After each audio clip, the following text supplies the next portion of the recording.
This is really fun for me. So today over the Zoom line, I've got Jim Burns joining me from Southern California. Welcome to DadAwesome. Jeff, great to be with you. I'm really looking forward to having a good conversation.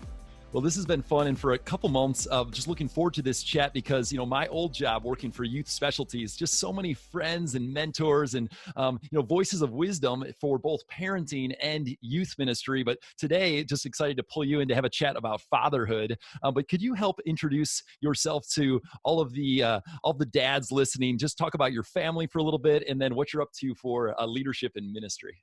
You got it. Well, I'm actually the dad of 3 daughters. So, of course, we had no hormones or drama in our life. And they're now adult kids who are still my children, but they're adults. So we've launched them. We've given them the passport to adulthood. I've got one living with me with her husband and 2 grandkids. So I get to do the grandpa thing really every day, 4-year-old and a 2-year-old. And it's just awesome. And then I've got a daughter who yesterday announced that she was pregnant.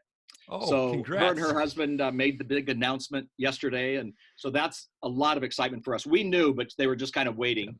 Cool. And then I have a daughter who lives in New York City, works in New York City, and actually traveled with me for about 4 years. And so those girls are all, grown up, but still very much a part of our life, obviously. And my wife, Kathy, and I have been married for 45 years. So, we've been married a long time. We laugh about it because we have kind of a high maintenance marriage, but yet, we speak and write on marriage too. And even when I was speaking for Promise Keepers many years ago, I would kind of get up in front of these Promise Keepers and go, I hope you don't think I have a perfect marriage. This is my wife, Kathy. I'd show a picture and then I'd go, hey, we had a fight last week or whatever. So anyway, that's kind of our family life. It's a goofy family life. I came from a non-Christian home. Dad was an alcoholic. Mom was married to an alcoholic, but her father was an alcoholic. I became a Christian when I was 16. Kathy and I met in college, and she actually came from a dysfunctional family. So we were first generation Christians. And that really plays a lot into kind of our story, frankly, and our deep care for kids. Yeah. I'm now the president of Homeward. Homeward is probably the largest parenting seminar ministry in the United States. And we have 4 values: strong marriages, confident parents, empowered kids, and healthy leaders. And so our content and all that we do is kind of based around those values. And homeward.com is a place that we hang out at.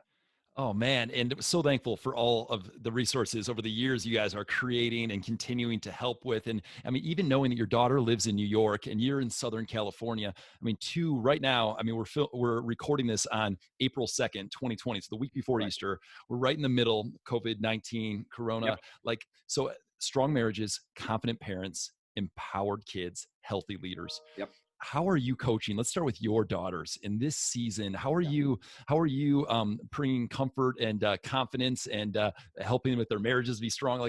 What would your voice be to your girls to start with in this day? It's interesting, Jeff, that you would ask that, because even last night after the kids were put to bed, we had a little meeting with Christy and Steve. Christy called it and she said, so here's what Steve and I are kind of going through. And I'm like, wait, this is my daughter. This is too much information right now. But it was really cool. And Kathy and I both kind of spoke into their lives. They kind of used us as a mentor.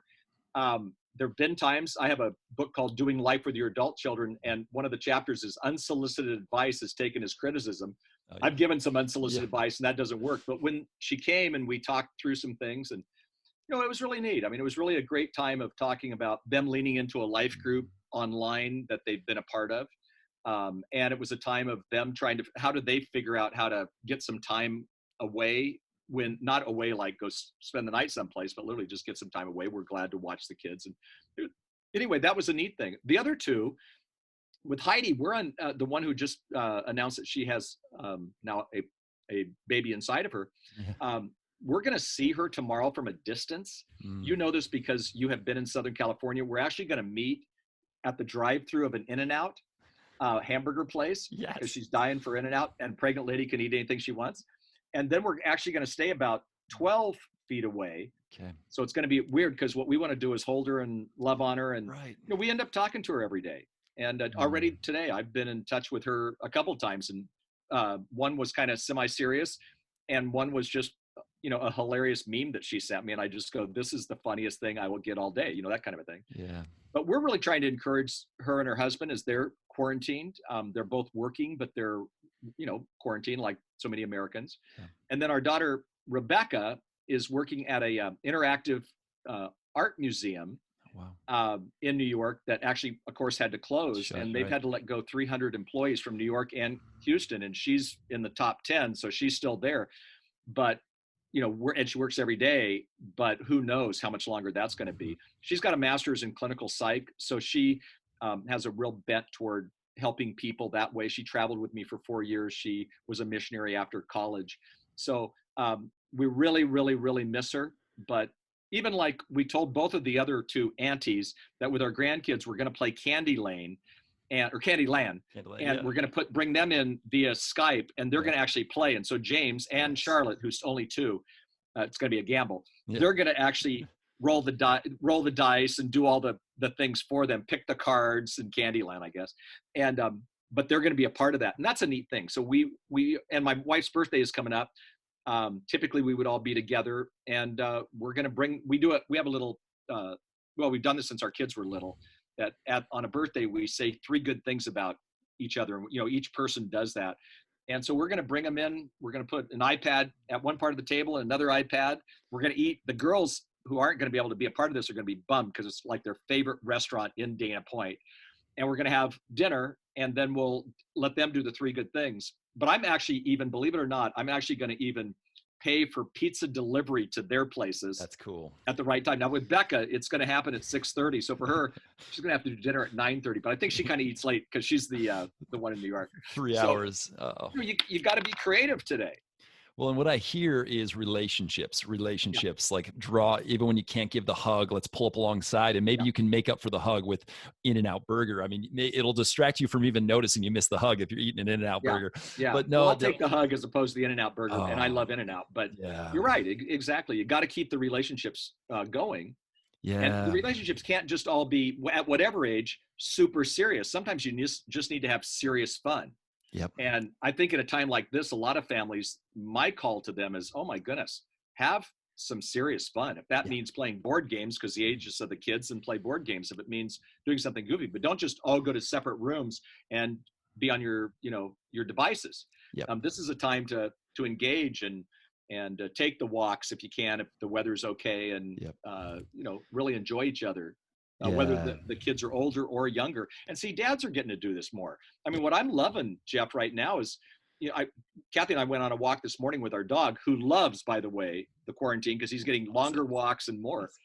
But I said, look at the dads already out. They're out there with their bikes. They were actually, it was early this morning, so they were there with their kids, their little kids, in strollers and whatnot. Moms were, doing something else. But it was kind of cool to see the dads out there who typically, I see that on weekends, and dads are so much better than the generation that, Yeah. I came from.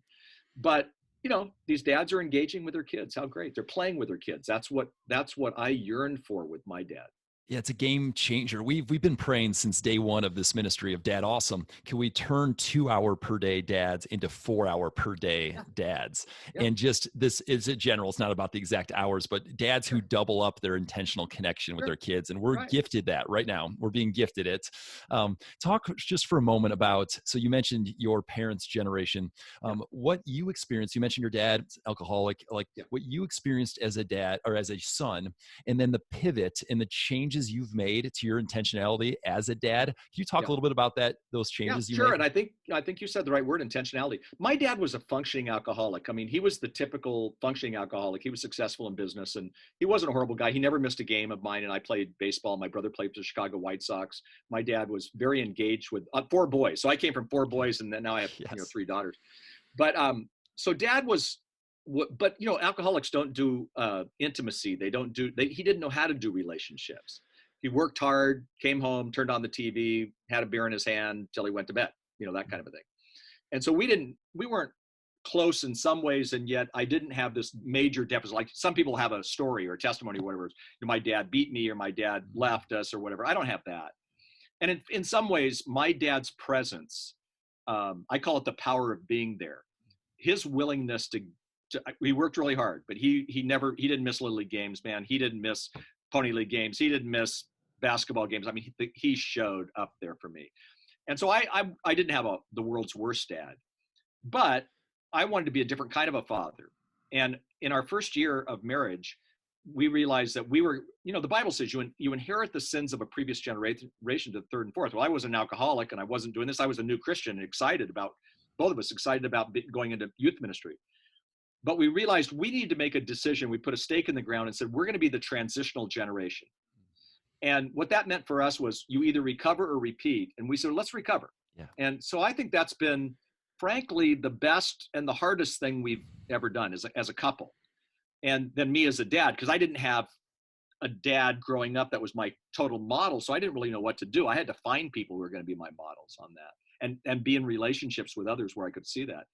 So Kathy and I made that decision. And, I remember even 4 years into it, after we had made the decision, Kathy one time said, I don't know if you're going to be a very good dad. You work so hard. I was a youth worker. And I was also by that time beginning to speak for youth specialties. And she said, I don't know if you're going to be a good dad because you're never around. And I honestly said to her, Kathy, I'm having an affair. And the affair was not with a woman. It was with my job. My mistress was my work. And by Kathy confronting me, as only a loving wife can do, I made a decision then and there that with tears. And it's funny because, like I said, I've been married 45 years. Tears kind of welled up in my eyes right now as I was thinking about it. But I made a decision to say, no, I don't want to be like that. I would rather not be as successful in my work and my job, which was so key in our family background. And I'd rather be, the kind of dad that you and I dream about. And not by no means is that perfect. Yesterday, my daughter, I was mentioning before we started the podcast that our office is moving. And so I pulled out something and it was a special note from my daughter, Heidi. And it had the funniest picture with her.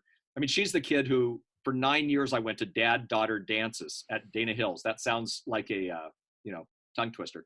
And on the last one, she goes, Dad, I know you've been to 9 of these. I'm a senior. I'd rather have you take me to the Los Angeles Lakers game. It's going to cost about the same amount of money. Can't we just go to a Lakers game? So this is this is the only daughter who would have done that.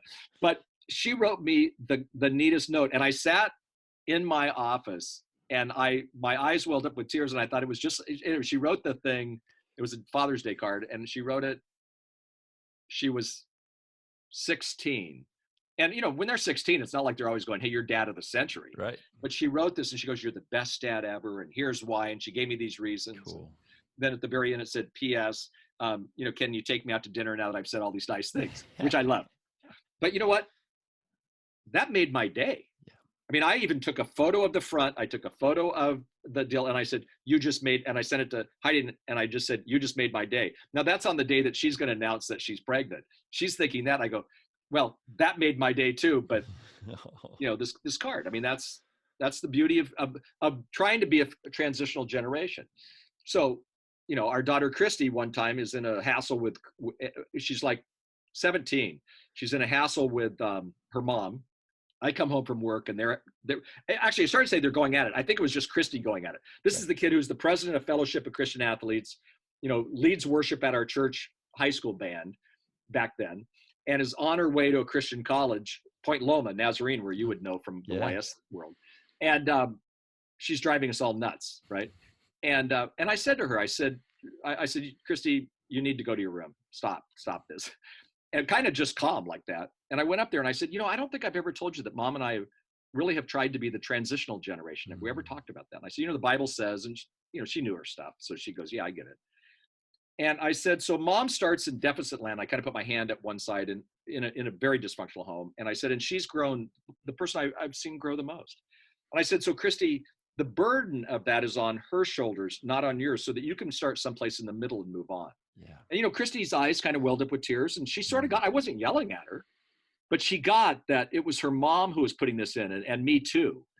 And so our joy is not that our kids are going to be perfect or that by any means are we perfect parents, but our joy is that we think we potentially made the move because we watched Christy and Steve do a lot better job parenting than we have ever done. Cool. Steve was a stay-at-home dad last year and he was incredible. Oh, cool. They didn't live with us at the time, but he was amazing. And the same thing will go for I think Heidi and Matt they'll start well. I mean, they're the things that we didn't have growing up.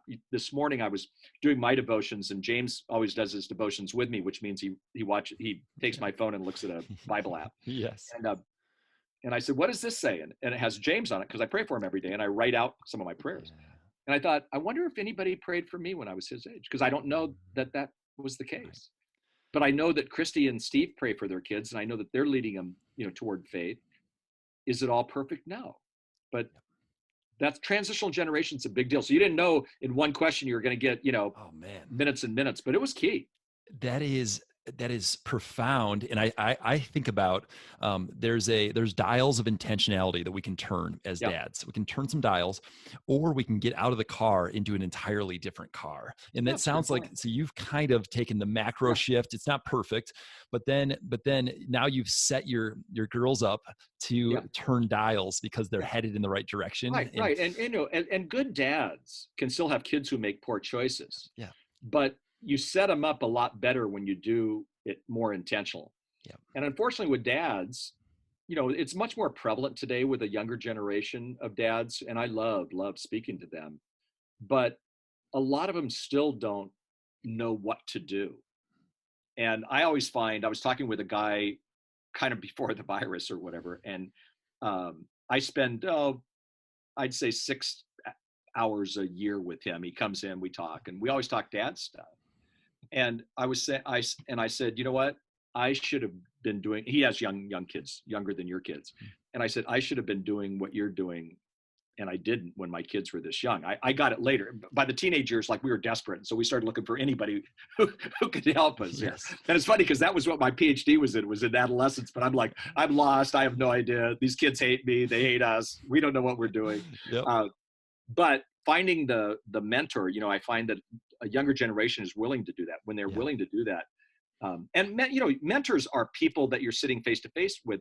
But what you're doing on the podcast is truly you're mentoring people on a regular basis, because I found some of the greatest mentors I've ever had are people I never met. Yeah. They were people from something like a podcast. Back then it was more like, I had a cassette tape of somebody talking, but also reading books and things like that. Those are people who can still mentor us. And today we have the benefit of having podcasts, which I'm so excited about. Yeah, my heart and prayer has been to just pull up some extra chairs around a campfire, and I happen to tee up the conversation, but these other dads get to listen, and so that's been my prayer. And I know one of the things, us dads have more time. Many of us have more time. There's a fraction that are like is crazy right now because of our the jobs that we're in, but we have more time, but yet many of us lack confidence of knowing how do I use that time, and where should I put my focus in my dad life. I know you wrote this book, Confident Parenting, and I'd love for you to talk about just the theme of confidence and what could help us as dads be more. Well, you're right. And of course, there's no such thing as a confident parent. I was a confident parent. As soon as I started having kids, I lost my confidence. When I was a youth pastor minus kids, I had opinions about dads, moms, marriage, and then, it started going down.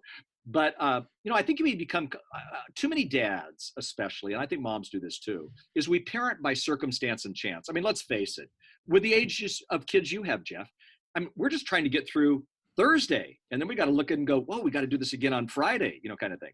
But if we parent too much on circumstance and chance and we don't take a step back and be intentional about it, dads are really intentional a lot of times at work, but when it comes to home, they're just like, okay, so what are we going to do today? And I'm saying to dads lead, but don't lead in a weird way. Just lead by being intentional. And so you be the person who's most fun. You be their greatest cheerleader.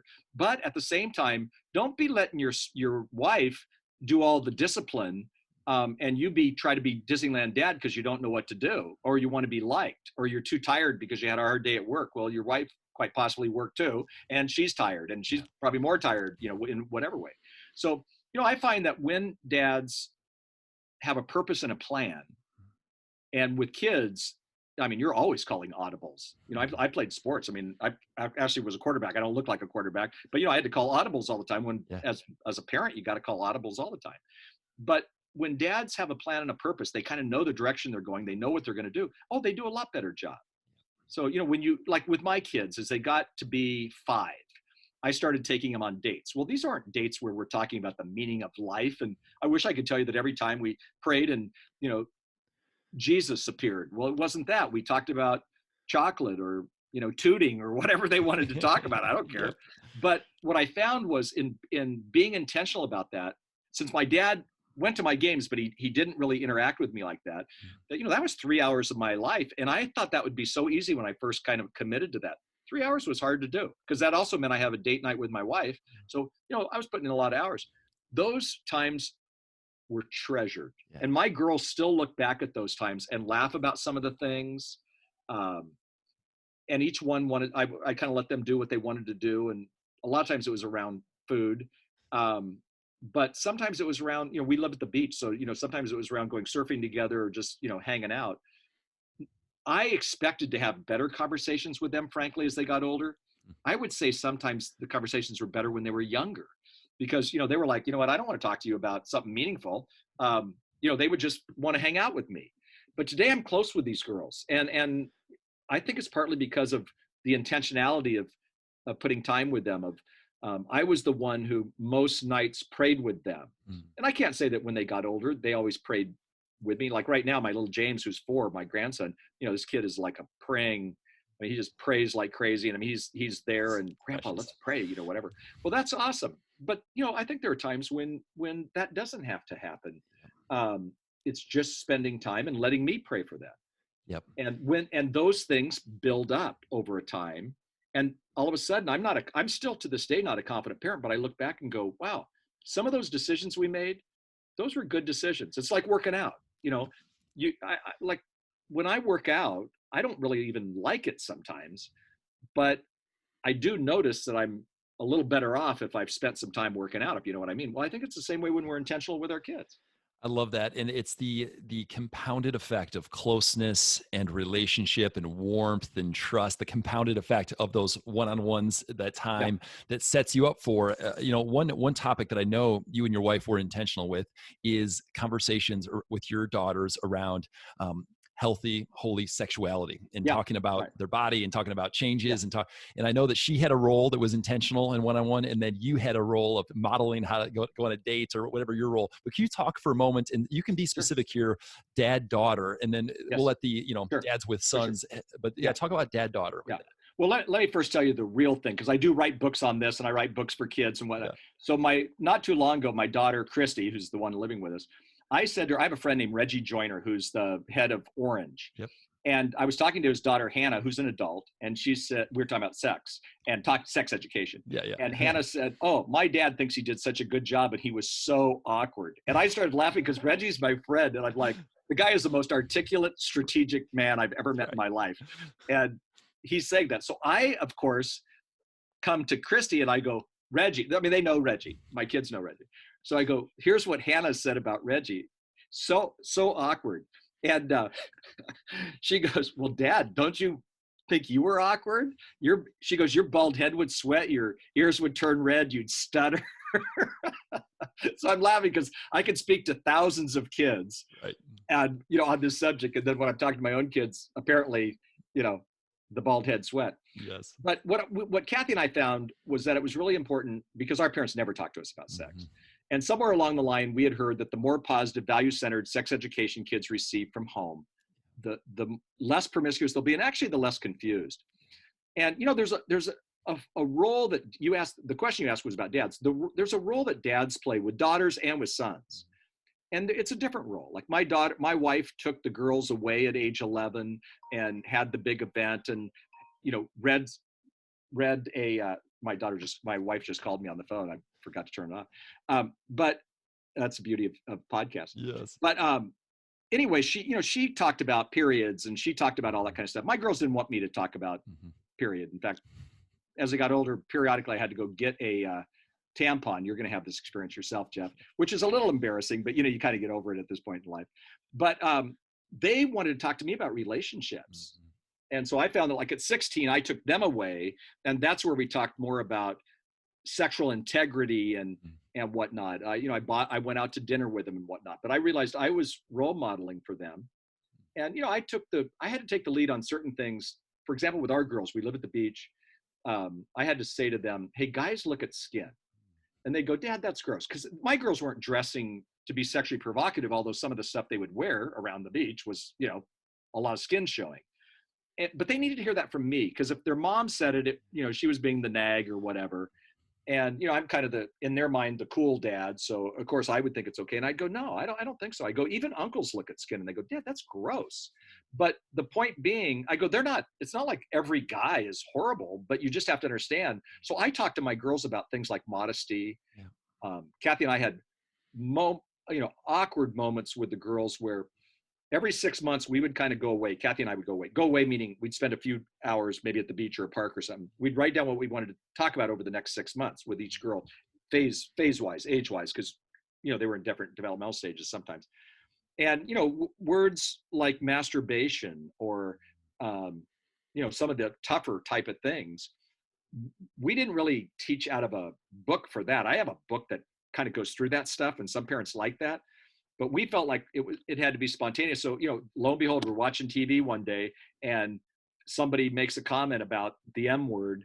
And Kathy just looks at me like, you're on, buddy. And I go, oh man, I hated this. So, I put the pause and it was perfect. It was just our one daughter who we were going to have this conversation with. I said, do you even know what they're talking about? And she goes, yeah.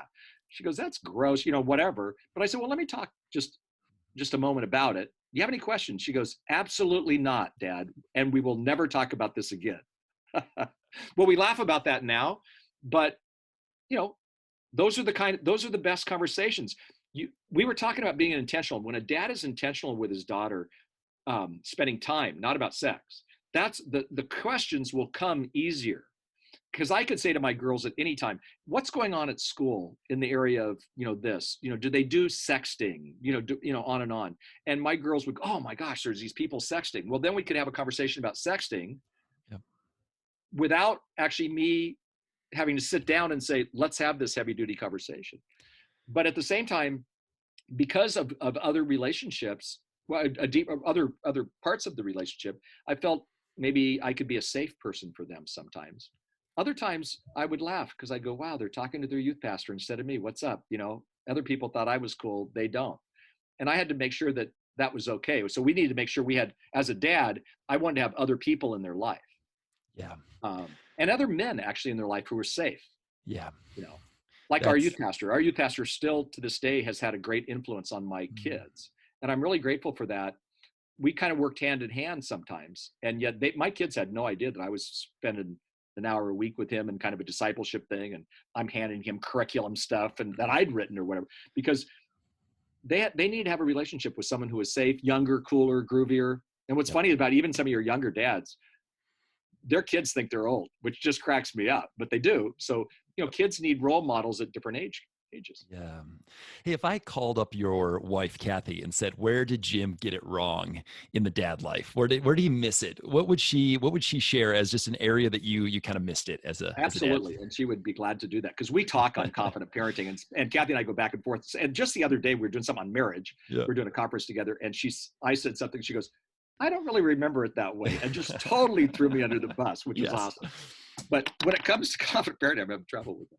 When it comes to confident parenting, when Kathy and I do talk about it, one of the things she says that she wished more from me was that we would have been more united on certain subjects.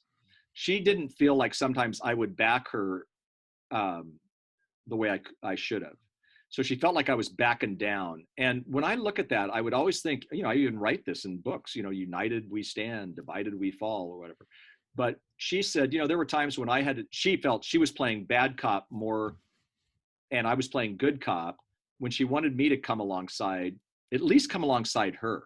Yep. I now look back at that and I can see that, there were times when I probably should have stood stronger. I'm the kind of guy who always wants to be liked. It's hard for me to take criticism. I want to make everybody feel good in the family. And so in doing that, I'd make a joke of something that Kathy said, that wasn't a joke. And I didn't, she would feel like I'd throw her under the bus on something when I really wasn't. But what I was trying to do was lighten, the moment or whatever. Yep. The thing that she also said was, which she now appreciates, but I think I had to learn this. And she said, I really appreciate that you folded laundry, that you were the one who did dishes, that as the girls got older, you did the dishes with them. But that was not my role model. My mom did it all on that. And my dad sat and drank beer when he was done or watched TV or sports or whatever. And so I learned that from Kathy. So she would say, now I get a lot better grade than I did at the very beginning. But she taught me that. And what was good about it, to be honest, Jeff, was that, I always say that hinting is not a form of communication. And I think sometimes moms who would also be listening to your podcast, I think sometimes they would hint to the guys, hey, sure would be nice if something happened. Well, what sometimes you have to do is just say, hey, look, at what I really need from you is, you to get up to change the diaper, you to get up, to do this or that, you to participate in, if you want to touch me, then maybe you need to touch things like the iron, the vacuum, dishes, what I'm saying. Yeah. And I think I got a lot better, but I think I was really bad at the beginning. Yeah. No, I said, I think I was bad. I was bad. Yeah.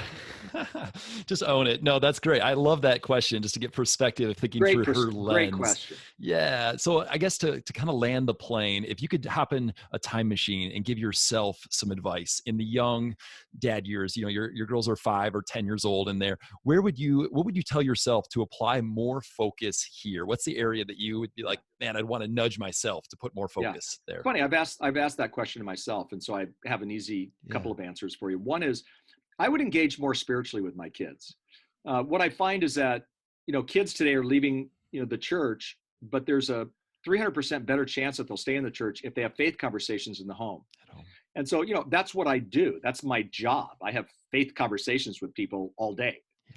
But when I came home, I didn't do that as intentionally. And I don't think my kids got the lecture, preachy type stuff, but my little James, already we've read through the children's Bible twice. We do devotions together, things like that. This is because I'm grandpa. I could have done more of that with my girls. And I don't think I would get an F in it. But when I look at what values and when I look at eternal value, I would have put more energy into that part of it with the girls. And again, I wouldn't have wanted to go overboard, because I think some dads can be preachy, lectury. I think that's toxic, but I would have had more of that. I honestly would have. For me, it kind of has come now in their adult years, and maybe, no adult years. Well, once they got older, then I went, oh man, this is a lot more important. Yeah. The other thing is, I wish that, even though I did say I spent a lot of time with them, and I did, I've never regretted any moment that I spent with my kids. But yet, to be honest, there are moments that I've regretted spending too much time at work or doing other things. There was regret in some of that, but never, never, ever with my kids. And so I would have had more of those moments. I find that it's in the moments that your kids and you grow close. And sometimes those moments aren't spectacular. Sometimes they're pretty mundane. But I would have had more moments. And I don't live with deep regret, but I would say those are the two things that would be most important for me.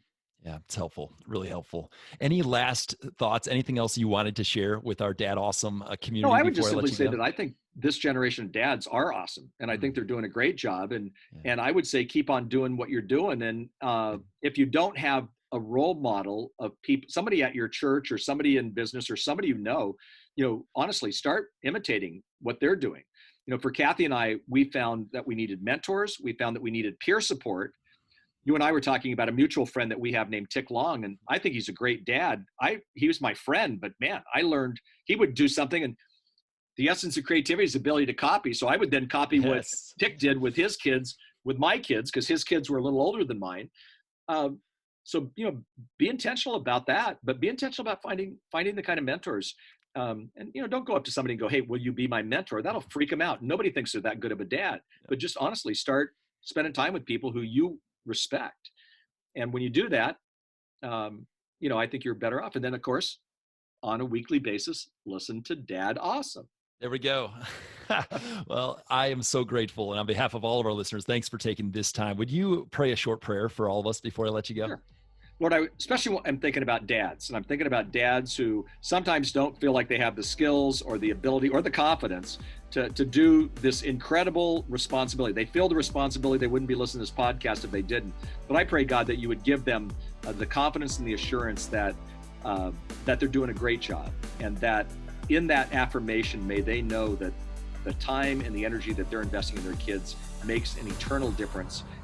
They may not feel it today, but please give them that reassurance. And please, even during this crazy time period, and I realize there'll be people listening to this after this crazy time period, but during this crazy time period, God, would you be especially close to families and draw them close together and give them wisdom and insight on how to live in the now, right now. In the name of Jesus, we pray.